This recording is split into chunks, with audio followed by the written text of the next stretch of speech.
গ্রাম বাংলায় একটি প্রবাদ আছে, যত দোষ নন্দ ঘোষ, অর্থাৎ আপনি করলে দোষ নেই, আমি করলেই যত দোষ। হ্যাঁ, বলা হচ্ছিল বাংলার সফল অধিনায়ক মাশরাফি বিন মুর্তজার কথা। মাশরাফি বিন মুর্তজার বয়স এখন প্রায় ৪২ বছর, ফিটনেস প্রায় নেই বললেই চলে। তবে এই সময়ে মাশরাফির এমন ফিটনেস নিয়ে খেলা চালিয়ে যাওয়ার কথা মানতে পারেননি অনেক ক্রিকেট সমর্থকেরা।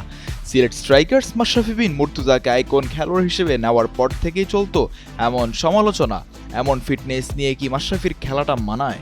টানা সপ্তমবারের মতো বেস্ট টিস্যু পেপার ব্র্যান্ড হিসেবে স্বীকৃতি পেয়েছে বসুন্ধরা টিস্যু। মাশরাফির খেলা মানায় না, তবে মহেন্দ্র সিং ধোনি হলে সেটা ভিন্ন কথা। ২০০৮ সাল থেকে ২০২৫ সাল অর্থাৎ ১৭ বছর, সেই ১৭ বছরে একই দলের হয়ে খেলে যাচ্ছেন মহেন্দ্র সিং ধোনি। মাঝখানে যখন ২ সিজনের জন্য আইপিএলে চেন্নাই সুপার কিংস নিষিদ্ধ ছিল, তখন পুনে সুপার জায়ান্টসের হয়ে খেলেছিলেন ধোনি। এরপর থেকে আবার চেন্নাইয়ের হয়ে খেলছেন এমএসডি। ৪৪ বছর বয়সে এসেও ধোনি খেলে যাচ্ছেন সাবলীলভাবে। এখন কথা হচ্ছে, এই ২০২৫ আইপিএলে কি ধোনির শেষ আইপিএল? সম্প্রতি জিও হটস্টারের এক সাক্ষাৎকারে ধোনি জানান, আমি আমার ক্যারিয়ারের চেন্নাইয়ের হয়ে আরও লম্বা সময় ধরে খেলতে চাই।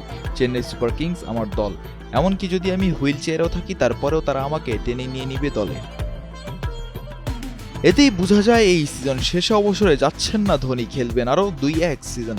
চেন্নাইয়ের জন্য একটা কিক হিসেবে কাজ করবে ধোনির দলের থাকাটা। ধোনি এই ৪৪ বছর বয়সে এসেও পারফর্ম করছে, যেটা তার নিজের দলের জন্য একটি অতিরিক্ত মোটিভেশন হিসেবে কাজ করবে। মিজান রাশিক, কালের কণ্ঠ স্পোর্টস।